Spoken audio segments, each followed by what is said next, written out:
breaking story out of New York. This just broke about 30 minutes ago.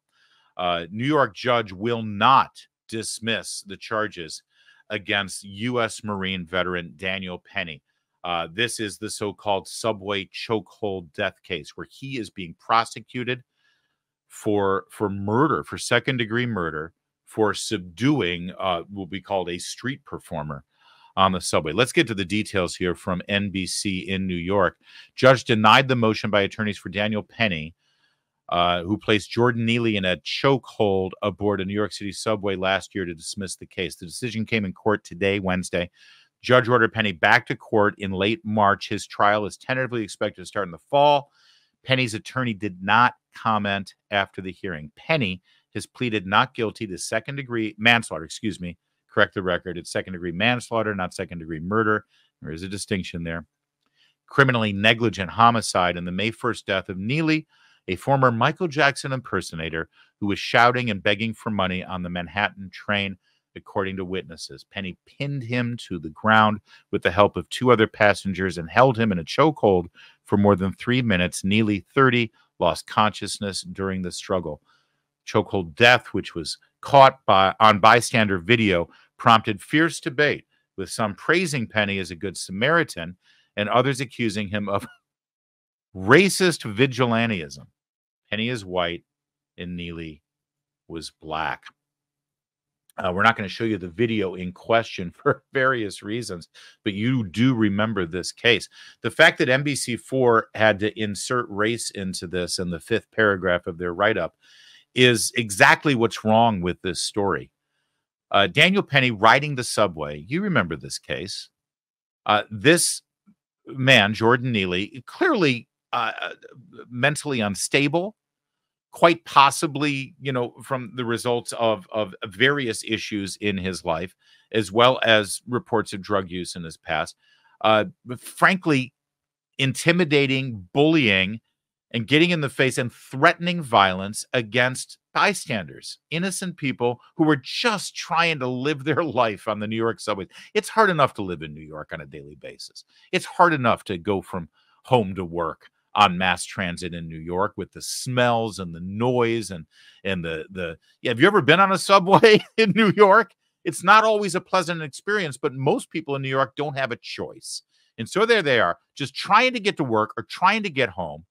And now this guy is in their face, bullying them, intimidating them, demanding money. People asked for help. And this man, he could have minded his own business. He could have walked away. He could have done what so many New Yorkers sadly these days do, which is not get involved. But the man is a veteran of the United States Marine Corps. And he still holds to his code.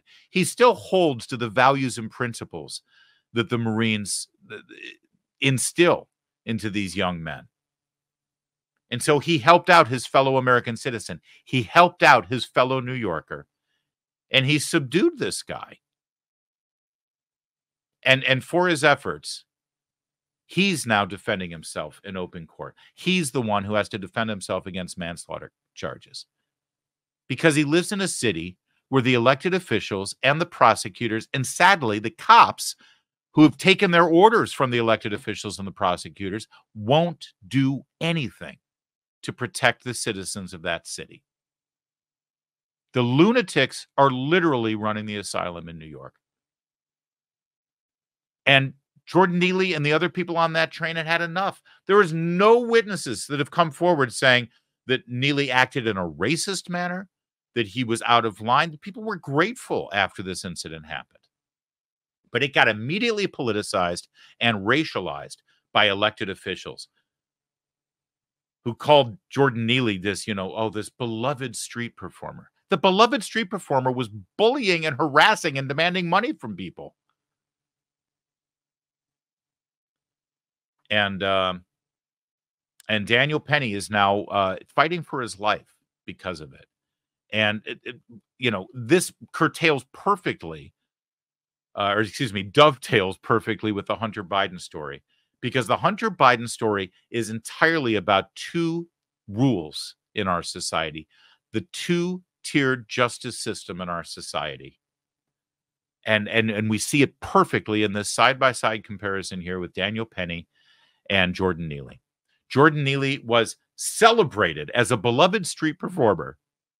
Jordan Neely was allowed to harass his fellow citizens on a daily basis until he threatened violence, and Daniel Penny stepped up and protected his fellow citizens.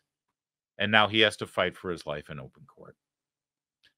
It's a sad day in New York, but sadly indicative of exactly what's going on every single day in this country, every single day in major cities, especially cities that are run by Democrats and who have prosecutors who have been propped up by George Soros. That's the same thing in Manhattan. They're prosecuting this guy and trying to make racial divisions in our country when we don't need it, and injecting race into this.